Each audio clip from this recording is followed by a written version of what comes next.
Series প্যারালালের এটা 9 নম্বর video. এটাতে আমাদেরকে বলছে find VAB of the circuit. এই যে সার্কিটটা আছে, এই সার্কিটের A পয়েন্ট আর B পয়েন্ট, এই দুইটা পয়েন্টের RRE-তে ভোল্টেজ কত সেটা বের করতে বলছে। তার জন্য আমরা 10 ভোল্ট, 5 ওহম, 3 ওহম এই তিনটা ইকুইপমেন্ট দিয়ে যে লুপ তৈরি হচ্ছে সেই লুপে একটা KVL অ্যাপ্লাই করব। So applying KVL in loop 1। So এটাকে আমরা চিন্তা করলাম এটা হচ্ছে লুপ 1, আর এখান দিয়ে যে কারেন্ট ফ্লো হচ্ছে সেটা I1। তাহলে যেহেতু কারেন্ট এদিক থেকে এভাবে করে আসতেছে, দ্যাট মিন্স ভোল্টেজ সোর্সের ক্ষেত্রে প্রথমে ক্রস করতেছে মাইনাস টার্মিনাল, তারপরে ক্রস করতেছে প্লাস টার্মিনাল, সো মাইনাস থেকে প্লাসের দিকে। তো আমরা নিলাম, সো প্রথম টার্মিনাল হচ্ছে মাইনাস, সেকেন্ড টার্মিনাল হচ্ছে প্লাস। তো আমরা প্লাস টার্মিনালটা মানে সেকেন্ড টার্মিনাল নিলাম, so plus 10 volt, plus 10 volt. তারপর যেহেতু কারেন্ট এদিক থেকে আসতেছে, সো যে দিক দিয়ে ঢুকে কোনো একটা রেজিস্টরের সেটা হচ্ছে প্লাস টার্মিনাল, আর যে দিক দিয়ে বের হয় সেটা হচ্ছে মাইনাস টার্মিনাল। ব্যাটারির সোর্সের ক্ষেত্রে আমরা ধরছিলাম দ্বিতীয় প্রান্তটা, ঢুকছিল মাইনাস প্রান্ত দিয়ে, বের হয়েছিল প্লাস প্রান্ত দিয়ে, সো দ্বিতীয় প্রান্ত ধরছিলাম। তো এখানেও রেজিস্টরের ক্ষেত্রে আমাকে দ্বিতীয় প্রান্তটা ধরতে হবে, হুইচ ইজ মাইনাস। সো এই যে মাইনাস।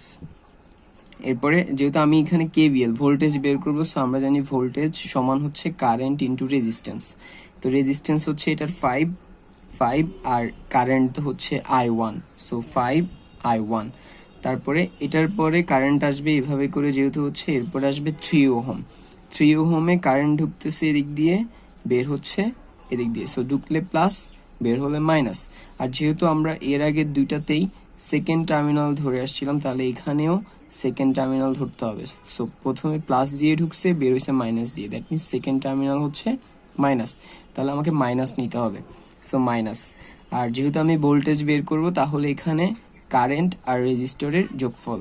তো এই রেজিস্টরটা দিয়ে যেহেতু লুপের কারেন্ট I1 ফ্লো হচ্ছে আর রেজিস্টরের রেজিস্ট্যান্স 3 ওহম, তাহলে এটা হচ্ছে 3I1 ইকুয়াল 0। KVL এর নিয়ম অনুযায়ী আমরা জানি সবগুলো ভোল্টেজ ড্রপের যোগফল সমান 0।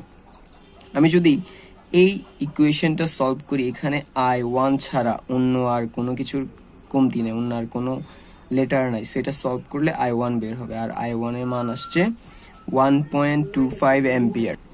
এবার এই পাশে 3 ওহম, 5 অ্যাম্পিয়ার, 4 ওহম এই তিনটে ইকুইপমেন্ট দিয়ে যে একটা লুপ হচ্ছে সেটাতেও আমরা একটা KVL অ্যাপ্লাই করি। সো আমরা ধরলাম এটা কারেন্টের ডিরেকশন এদিকে, আর যে কারেন্টটা ফ্লো হচ্ছে সেটাকে ধরলাম I2।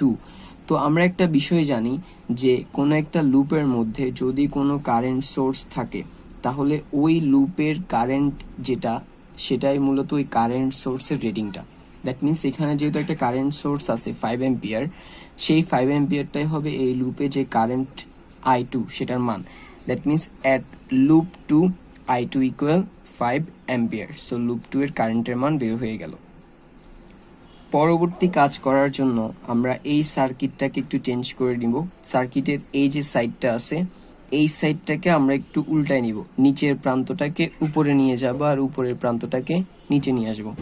সো যদি এই কাজটা করি তাহলে দেখতে এমন হবে, দ্যাট মিনস যেই 5 ওহমটা উপরে ছিল সেই 5 ওহমটা নিচে চলে আসছে, ঠিক আছে।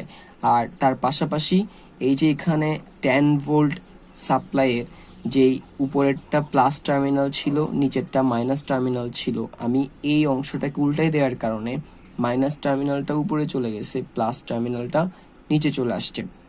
তাহলে সিমিলারলি এখানে এই 3 ওহম রেজিস্টরের যে একটা কারেন্ট ফ্লো ডিরেকশন আমরা উপরে ফিক্স করছিলাম, সেটাও এখানে উল্টাই যাবে, কারণ ব্যাটারিটা যেহেতু উল্টাইছে মাইনাস প্লাস, তাহলে রেজিস্টরেরটাও চেঞ্জ হবে। ওখানে যেটা উপরেরটা প্লাস ছিল, এখানে নিচেরটা হবে প্লাস আর উপরেরটা হবে মাইনাস। আর 5 ওহম রেজিস্টরেরটা তো ঠিক থাকবে, সো এটা হচ্ছে প্লাস আর এটা হচ্ছে মাইনাস। সো এই যে পরিবর্তন করলাম, এটার ফলে যে A পয়েন্টটা উপরে ছিল সেটা এবার নিচে চলে আসছে। এবার আমরা পরবর্তী কাজের জন্য মাঝের এই যে লুপটা আছে 3 ওহম 8 ভোল্ট 3 ওহম, এই যে লুপটা আছে এই লুপটার মধ্যে একটা কেভিএল অ্যাপ্লাই করি। So applying KVL at loop 3, আমরা ধরলাম এটা হচ্ছে একটা লুপ, ঠিক আছে, এটার নাম দিলাম আমরা লুপ 3। এটার কারেন্টের ডিরেকশন দিলাম কারেন্ট দিলাম I3। Okay fine. আর এখানে এই যে এ এবং বি পয়েন্টটা আছে, এদের মধ্যে আমাকে প্রশ্নে বের করতে বলছিল যে ভি অফ ভিএবি। আমি যদি এটা এখানে লিখি ভি ভোল্টেজ অফ এবি, দেখা যাচ্ছে এখানে এই যে এ পয়েন্টটা আছে সেটা আগে আছে। যেহেতু এ পয়েন্টটা আগে আছে, আমি এ পয়েন্টটাকে ধরলাম প্লাস, আর বি পয়েন্টটা যেহেতু পরে আছে সেটাকে ধরলাম মাইনাস। তারপরে এই যে 3 ওহম আছে, আমরা দেখছিলাম এখানে আমরা যে লুপ অ্যাপ্লাই করছি সেটার নিচ থেকে কারেন্ট ঢুকতেছিল, সো নিচের পয়েন্টটা প্লাস আর যেটা দিয়ে বের হচ্ছিল সেটা মাইনাস। দ্যাট মিনস এটা প্লাস এটা মাইনাস। সো এবার আমি এই লুপ যে মাঝে যে লুপটা অ্যাপ্লাই করছিলাম সেটা অনুযায়ী যদি ধরি, তাহলে যেহেতু কারেন্ট এভাবে করে আসতেছে, সো প্রথমে মাইনাসকে ক্রস করছে তারপর প্লাসকে, ওকে, এভাবে করে যেহেতু আসতেছে এই যে লুপের, সো প্রথমে মাইনাসকে তারপর আমি ধরলাম প্লাস দিয়ে, ঠিক আছে। সো প্লাস ভিএবি, সেকেন্ড প্রান্তটা ধরছি, প্রথমে প্লাস মাইনাস তারপরে প্লাস, দ্বিতীয়টা ধরলাম, সো প্লাস ভিএবি। তারপর আসে 3 ওহম, 3 ওহমের প্লাস দিয়ে ঢুকতেছে মাইনাস দিয়ে বের হচ্ছে। সো আমরা এইটারও আগেরটার যেহেতু দ্বিতীয় প্রান্ত ধরছি, তাহলে 3 ওহমের ক্ষেত্রে দ্বিতীয় প্রান্ত ধরবো, দ্বিতীয় প্রান্ত হচ্ছে মাইনাস, সো মাইনাস। আর তারপরে হচ্ছে এটার যেহেতু আমি ভোল্টেজ বের করব, ভোল্টেজ হচ্ছে রেজিস্ট্যান্স আর কারেন্টের গুণফল, রেজিস্ট্যান্স 3 আর এটা দিয়ে যে কারেন্ট যাচ্ছিল আমরা উপরে দেখছিলাম যে কারেন্ট সেটা হচ্ছে I1, সো সেটা আমরা লিখলাম I1। তারপরে সো রেজিস্ট্যান্স ইন্টু কারেন্ট, তারপরে আসে 8 ভোল্ট, 8 ভোল্টের এটা হচ্ছে মাইনাস, এটা হচ্ছে প্লাস। যেহেতু আগেরগুলোর আমরা দ্বিতীয় প্রান্ত ধরে আসছিলাম, এটারও দ্বিতীয় প্রান্ত ধরবো, যেহেতু কারেন্ট এদিক থেকে যাচ্ছে তাহলে প্রথম প্রান্ত মাইনাস, দ্বিতীয় প্রান্ত প্লাস, সো দ্বিতীয় প্রান্ত প্লাস 8।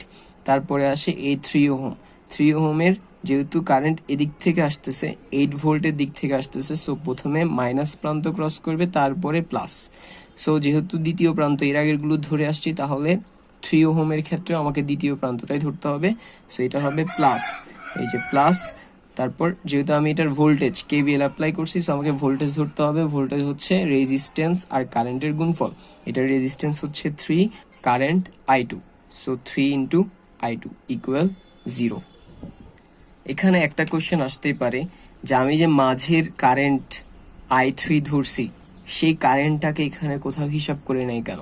তার কারণ হচ্ছে আমরা জানি যে কোনো একটা কারেন্ট প্রবাহিত হওয়ার জন্য সার্কিটটাকে ক্লোজ হইতে হয়, কিন্তু এই যে লুপটা আছে এটা কি ক্লোজ না, এটা এই যে এ পয়েন্ট আর বি পয়েন্ট এই জায়গায় ক্লোজ না, এই জায়গায় এটা ওপেন।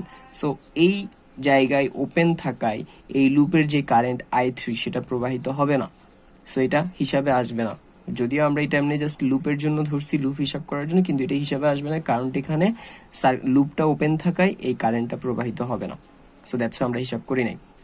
এবার এখানে এই যে পুরো পার্টটা আছে এটাকে আমরা সমান চিহ্নের এই পাশে নিয়ে আসলে মাইনাস প্লাস হয়ে গেছে, প্লাস মাইনাস হয়ে গেছে, আবার plus minus, okay that's all. এবার এই যে I1 আর I2 এদের মানগুলো বসে দিয়েছে, I1 এর মান 1.25, I2 এর মান 5, আর এগুলো সবগুলো ক্যালকুলেশন করলে আসে মাইনাস 19.25 ভোল্ট। দ্যাট মিনস আমাকে কোশ্চেনে যেটা বের করতে বলছিল ভোল্টেজ অফ এবি, সেই ভোল্টেজ অফ এবি এর মান হচ্ছে minus 19.25। So that's all for today.